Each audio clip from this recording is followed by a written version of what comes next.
Senhor esteja convosco. Ele está no meio de nós. Proclamação do Evangelho de Jesus Cristo segundo Marcos. Glória a vós, Senhor.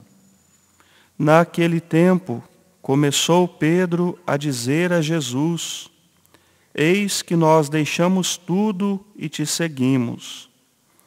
Respondeu Jesus: Em verdade vos digo, quem tiver deixado casa, irmãos, irmãs, mãe, pai, filhos, campos, por causa de mim e do Evangelho, receberá 100 vezes mais agora durante esta vida, casa, irmãos, irmãs, mães, filhos e campos, com perseguições, e no mundo futuro a vida eterna.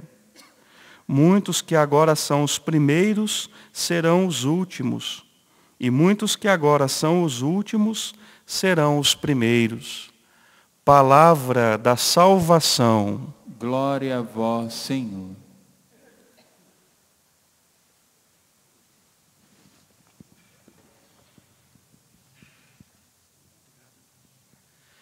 Meus amados irmãos e irmãs, para compreendermos o significado dessas palavras que Jesus dirige a Pedro e aos discípulos no Evangelho de hoje, convém recordarmos o Evangelho de ontem, porque esse de hoje é a continuação do Evangelho de ontem.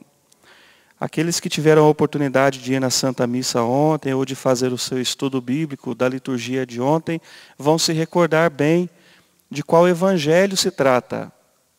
Jesus está ensinando aos discípulos num determinado lugar e chega até ele, vem ao seu encontro um rapaz, um homem, se prostra aos pés de Jesus e faz um pedido para ele, faz uma pergunta: Bom mestre, o que eu devo fazer para ganhar a vida eterna? E Jesus começa a dialogar com esse homem, com esse rapaz, e diz para ele: Por que você me chama de bom? Só Deus é bom. Mas se você quer ganhar a vida eterna, vamos recordar então os mandamentos de Deus. E ali Jesus vai recordando cada um dos mandamentos que Deus deixou para que pudéssemos viver e assim alcançarmos a vida eterna. Diante daquelas afirmações de Jesus, quando ele fala: não matarás, não roubarás, não farás o mal a ninguém, o coração daquele jovem, que a gente chama assim jovem, mas é um jovem adulto, vai se alegrando. Ele vai ficando contente. Por quê? Porque ele até diz para Jesus: mas que bom, porque desde a minha juventude eu vivo esses mandamentos da lei de Deus. Jesus percebeu que havia sinceridade no coração desse rapaz. Diz o Evangelho que Jesus olhou com amor para ele e disse: só te falta uma coisa, meu filho. Vai, vende tudo o que você tem, dá aos pobres e terás um tesouro no céu. E depois vem e segue-me. Aquela alegria durou pouco no coração daquele rapaz, porque logo ele fica muito triste, porque ele tinha muitos bens, era muito rico. Então ele vai embora abatido, vai triste para casa. E diante disso, Jesus olha para os discípulos e diz para eles: é muito difícil um rico entrar no reino dos céus. É até mais fácil um camelo passar pelo buraco de uma agulha do que um rico entrar no reino dos céus. Isso apavorou os discípulos. Eles ficaram apavorados com isso que Jesus falou. E até um deles expressa para Jesus: meu Deus do céu, então ninguém pode se salvar. É impossível se salvar. Quem vai se salvar? E Jesus consola o coração deles dizendo: aos homens é impossível salvar-se por si mesmos. Mas não para Deus. Para Deus tudo é possível. Isto é, a salvação não é uma conquista, um merecimento, mas é graça, é dom de Deus. A nossa parte é abrir-nos e desejar corresponder a essa graça, a essa salvação. É nesse contexto que continua o evangelho de hoje. Pedro toma a palavra, muito ousado, muito sincero também, essa é uma virtude de Pedro. Olha para Jesus e fala: bom, Jesus, nós deixamos tudo para te seguir. E aí? O que o Senhor tem a dizer para nós? Porque a gente quer corresponder. Ou seja, meu irmão e minha irmã, no coração de Pedro e dos discípulos, havia aquele mesmo desejo do coração daquele rapaz, havia o desejo de entrar na vida eterna, de estar na presença de Deus, de ser agradável a Deus. É o mesmo desejo. Qual é a diferença? Os apóstolos tiveram a coragem de deixar tudo. Aquele jovem não, preferiu ficar apegado. E daí é surpreendente a resposta que Jesus dá para Pedro. Pedro, não, será que ele estava pensando em recompensa? Eu acho que não. Ele estava pensando na vida eterna.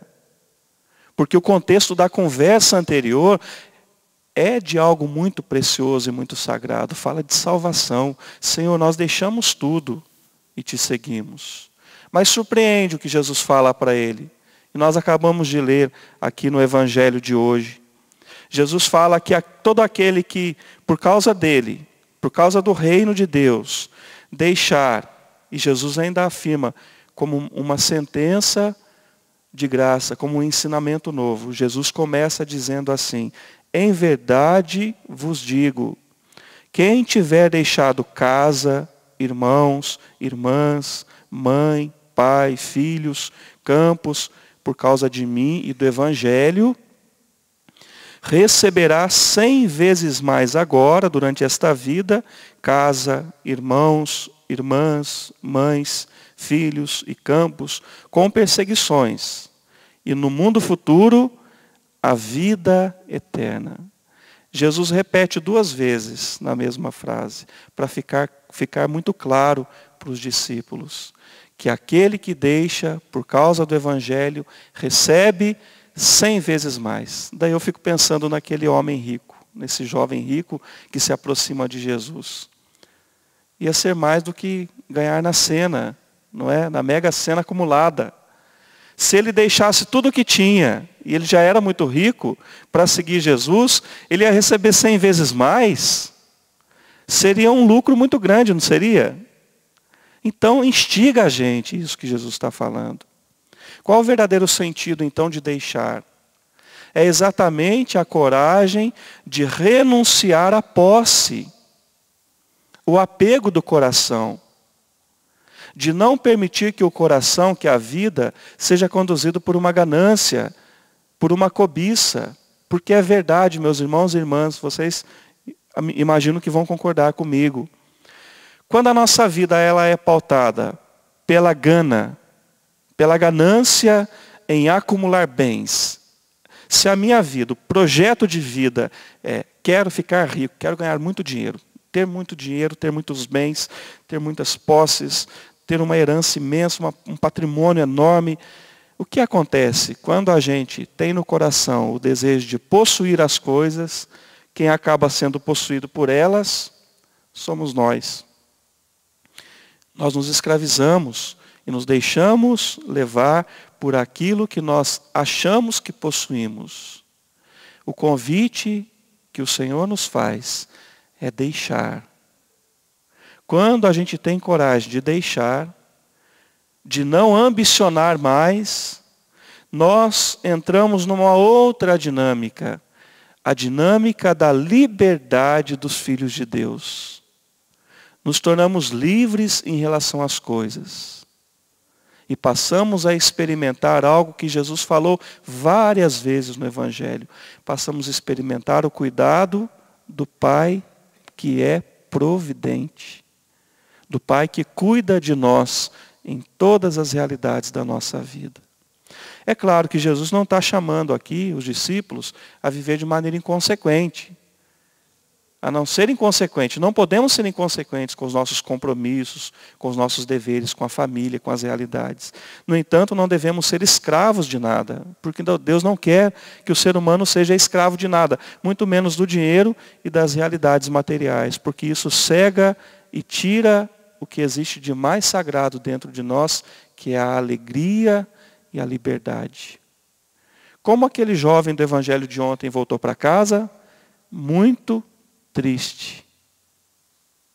Como os discípulos ficaram depois dessa palavra de Jesus? Muito contentes. Olha a diferença que existe. Então é um outro jeito de lidar com as coisas desse mundo. É um outro jeito de viver. É importante nos perguntarmos também, como anda o meu relacionamento com as coisas? Será que eu estou me deixando escravizar pelos bens? Pela ganância? Pelo desejo desenfreado de ter, e essa ganância vai roubando o tempo que eu posso dar para a minha família. Penso num pai que por causa do ter, fica cada vez mais trabalhando, cada vez mais no trabalho, e o filho cada vez menos na presença do próprio pai dele, e assim a mãe também. Deus quer equilíbrio na nossa vida, meus irmãos. Amém? Deus quer equilíbrio, que a gente viva, consiga equilibrar a necessidade de ter as realidades para sobreviver nesse mundo, mas a confiança nele também. Deus não nos abandona, Deus não nos desampara em nada na nossa vida quando nós confiamos nele e temos a coragem de pensar primeiro no reino de Deus, ter o coração voltado para o reino dos céus, para o reinado de Deus. E o que é o reino dos céus? Não é só na vida eterna. É bonito o que Jesus fala para Pedro. Pedro, todo aquele que deixa tudo isso, nessa vida experimenta o cuidado do Pai. E no mundo futuro tem a vida eterna. Em outras palavras, viver aqui com a lógica, com a mentalidade do céu. Qual é a lógica, a mentalidade do céu? Eu não posso trocar Deus pelas coisas materiais. É um equívoco muito grande trocar a experiência com Deus, a intimidade com Deus, os valores do céu, abrir mão disso tudo, dessa riqueza verdadeira, desse tesouro que o ladrão não rouba, que a traça não corrói, que a ferrugem não toca, nessa verdadeira preciosidade que Deus tem para nós, abrir mão disso para ficar apegado às coisas desse mundo. Isso não vai trazer felicidade. Nunca será suficiente o apego às coisas do mundo. Por mais conta gorda que a gente tenha, por mais dinheiro que a gente possa adquirir nessa terra, nunca será suficiente. Porque o meu coração, o teu coração, o coração de cada homem e mulher, tem um anseio de eternidade, de grandeza. Não de presunção, mas de grandeza. E essa grandeza vem de Deus, do reino de Deus. E eu retomo para concluir essa partilha da palavra, o finalzinho da primeira leitura de hoje. São Pedro está nos falando. Esse mesmo Pedro que aprendeu no Evangelho a fazer a experiência de deixar-se cuidar por Deus. Olha o que ele nos diz no finalzinho da primeira leitura. Antes, como é santo aquele que vos chamou, tornai-vos santos também vós em todo o vosso proceder, pois está na Escritura. Sede santos, porque eu sou santo. Antes, como é santo aquele que vos chamou, tornai-vos santos também vós em todo o vosso proceder, também na relação com os bens materiais. Como lidamos com as coisas desse mundo. E é tão bonito porque os apóstolos testemunham isso. Os Atos dos Apóstolos vão nos ajudar a entender. E ao longo de toda a história da igreja, quando a gente se deixa conduzir por esses valores eternos do reino de Deus, a gente até fica mais generoso. Paulo vai nos falar numa das suas cartas, não me recordo agora para citar para você, mas numa das cartas Paulo diz assim: olha, meus irmãos, eu tenho rezado por vocês. E eu quero dizer uma coisa: Deus é poderoso para providenciar em todas as vossas necessidades. Ele é providente. E digo mais: Ele vai providenciar até a mais do que você precisa, para que você possa ter ocasião e oportunidade de fazer o bem para o seu irmão. Até para a boa obra, até para a caridade, Deus é fiel e providente e vai cuidar de tudo. Coloca a mão no coração um minutinho, a partir dessa palavra de Deus. Tem uma música que nós cantamos muito na Canção Nova, ou santos, ou nada, que expressa esse grande desejo que nós vimos na primeira leitura de hoje. Ser santo porque eu sou santo. Vamos rezar um pouquinho com esta música, que é também oração, e expressar a Deus o desejo de ser santo, em tudo, em todo o meu proceder, como Pedro pediu aqui na primeira leitura, também na relação com as coisas, com os bens materiais. Ou santos ou nada mais queremos ser. Ou santos ou nada, ou santos ou nada mais. Ou santos ou nada mais queremos ser. Ou santos ou nada, ou santos ou nada mais. Em meu pensar, em meu pensar, em meu sentir, em meu sentir, quando falar, quando eu falar, na hora de decidir, na hora de decidir, em todo o meu proceder, acima de tudo, vivendo a dor, o sofrer, vivendo a dor e o sofrer, ou santos ou nada, ou santos ou nada mais queremos ser. Ou santos ou nada, ou santos ou nada. Mas você cantando ou santos, ou santos ou nada mais queremos ser. ou santos ou nada, ou santos ou nada, ou santos ou nada